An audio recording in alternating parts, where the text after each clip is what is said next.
Greetings, Earthlings, and welcome to the Friend Zone. So, on today's episode, I'm going to be reviewing Lil Nas X's new album or EP called 7.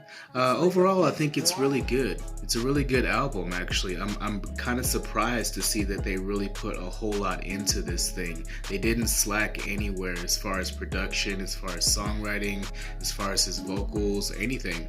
I mean, it's only 7 songs, which I'm starting to think more and more is a great idea. I mean, Kanye West started off this whole 7-song format thing, and I think it's worked out for a whole lot of people. I mean, recently we've seen people trying to put 20, 30, 40 songs on an album, and obviously that's not working out too well. I think it's better to just take whatever the best material you have and just, make an album out of that. Even if it's just 6 or 7 songs, I'd much rather get 7 great songs than 30 half-ass songs, you know what I mean? So I think these EPs are really going to work out in the long run. But pause, guys. If you have not subscribed to the channel, go ahead and subscribe now and hit the little bell notification for more content. So right off the bat, Old Town Road is a classic. I mean, the original was a classic, but then Billy Ray Cyrus got on it and added his stank to it too. This song is gonna go down in history as one of the best songs ever and one of the best charting songs ever. Definitely gonna be the song of the year. And it's probably going to help this project become #1 when it debuts. But it's definitely going to help first week sales too. They can add those sales from Old Town Road onto the total figure. Probably going to go at least gold the first week. I don't know how many times platinum Old Town Road is. I think it's like 7 or 8 times platinum already. So we'll just see how far this thing goes. Moving on to the next song. The first thing that I noticed, and I'm a little bit disappointed about, is that it's so short. The song is called Panini, and it's like 1 minute and 55 seconds. It's a pretty good song, it's a little bop. I think all of these songs on this album are little bops. Not as big as Old Town Road, but some of them do have some potential. This song in particular, though, is a really great song. I'm just baffled by why we're shortening songs so much nowadays. It seems to be a trend where, a song nowadays doesn't come in over 3 minutes or it's considered to be too long.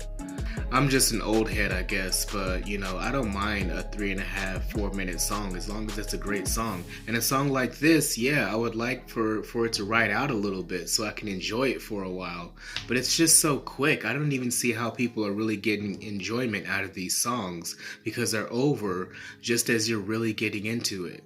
Another thing about Panini, this definitely sounds a whole lot like some Lil Uzi Vert or maybe even some Travis Scott. He's definitely taken a whole lot of influence from some of these major artists that are out here right now and using that shit to his advantage, and he should. I mean, because Old Town Road is just so original. I mean, we've heard some country rap mashups before, but this one really just takes the cake. So he gets an A+ already for originality just for Old Town Road. But yeah, Panini isn't as country as Old Town Road. He's kind of getting out of that lane just a little bit on the second song on this album. But it's still a very different song. It's not hip hop, it's not exactly country, it's like somewhere in between still. So it looks like, the song Old Town Road actually wasn't a gimmick. People were thinking, oh, this is just a gimmick. He's not going to be making country music after this one song. But it looks like he's kind of staying in that lane for the most part. We'll see how the album progresses. So Family surprised me. The third track on the album, it's serving a whole lot of punk rock.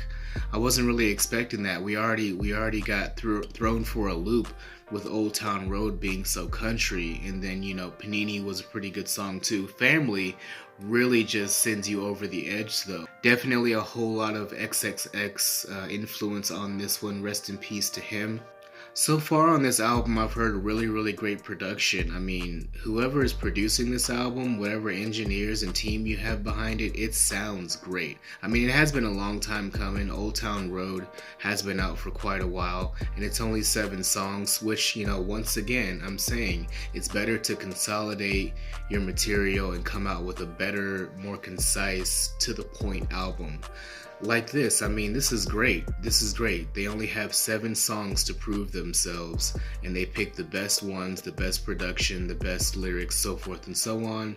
And it's looking great so far, guys. I'm really digging this Lil Nas X. Now, we all thought that he was just gonna be a one-hit wonder, and all he'll ever be known for is Old Town Road. But it looks like he might have a little bit of skin in the game if he's coming out with stuff like this. Family is a very Disney pop type of song. I mean, it's not necessarily in my type of lane, but I mean, I still give it an A for effort for sure. Now, the next song, Kick It, I think is the most hip-hop of all of these songs. It looks like they're definitely covering all of their bases. I mean, they were already a little bit hip-hop, a little bit country. Now they're exploring more into the different genres, and pretty much, it looks like they're just trying to make sure their bases are covered. But I do have to say, saxophones are sexy as fuck. I think saxophones are like my favorite traditional type of instrument. We have all these digital instruments and whatnot nowadays, and all these digital sounds, but the saxophone really sends me somewhere, especially when it's used in a rap setting. I really feel like hip-hop and saxophone just belong together, and they use it very, very well in this song. Another song with saxophone was Travis Scott, Stop Trying to Be God. That song has some terrific saxophone undertones in it, and it's just so sexy to me. It just puts me in like a summertime vibe. It's just so awesome. I love me some saxophone, and they definitely did it well on this one. But I don't really like how this song switches to stadium rock.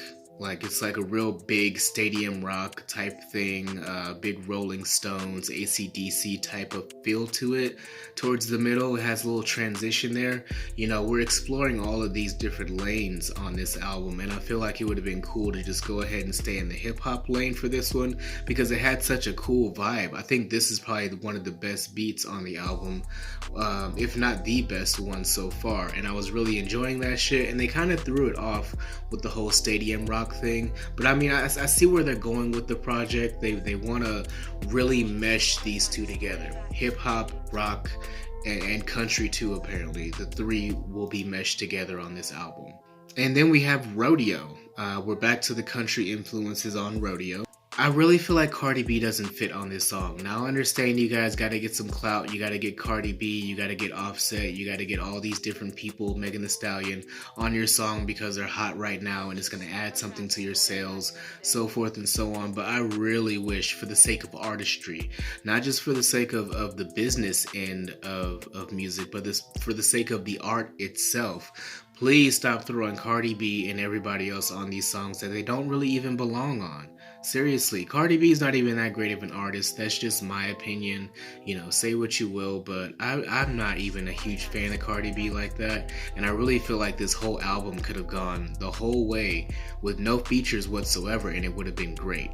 I mean, they definitely could have come up with another verse for Lil Nas X. I don't know whether he's writing his rhymes or who's writing his rhymes. I mean, it's such a common thing nowadays that people aren't writing that you just have to wonder no matter who it is. I mean, we don't know if they're writing this shit or not. But anyway, they definitely could have came up with another verse for him to throw in there. They did not have to throw Cardi B on there. I understand what y'all were trying to do.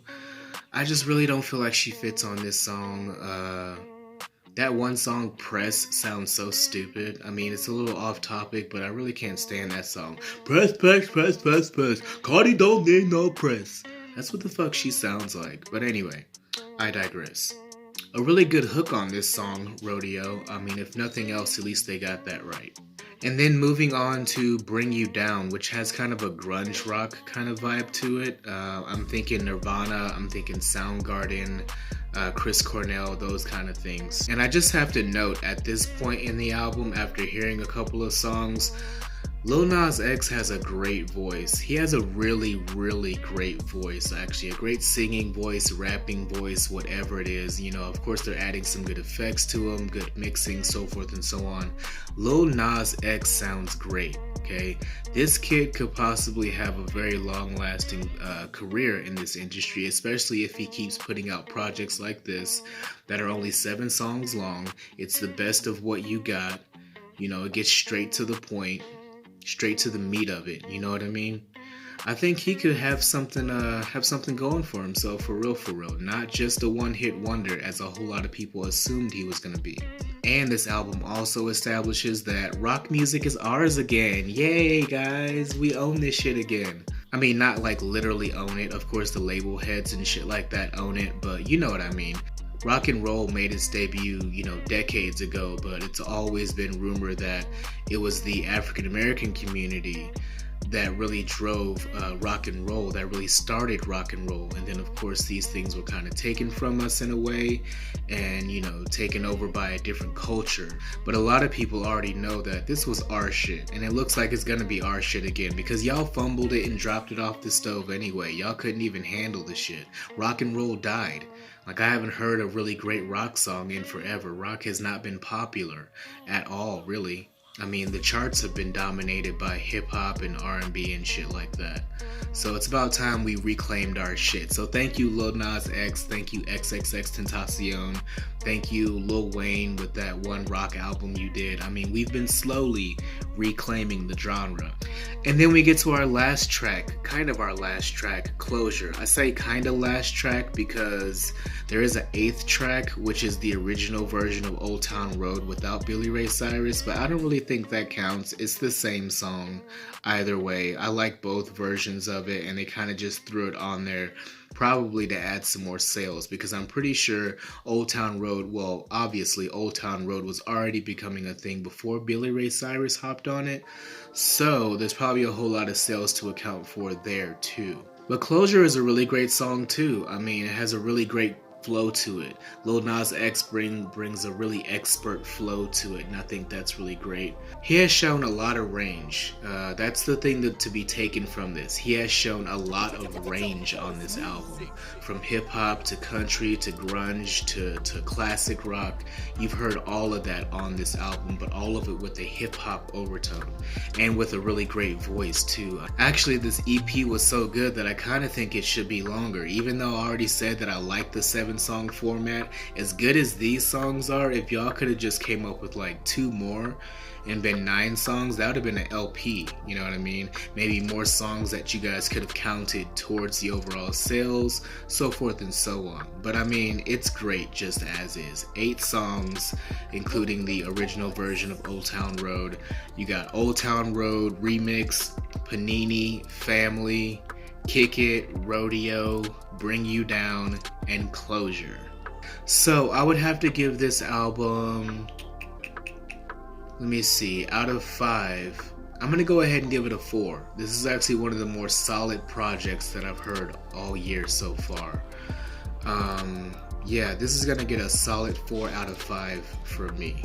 So you guys check it out. It's on all the streaming platforms. It's on YouTube. It's on iTunes. All of that stuff. You guys buy the album, stream the album. Do whatever you can to push this shit to number 1 because it truly deserves it. And until next time, guys, peace.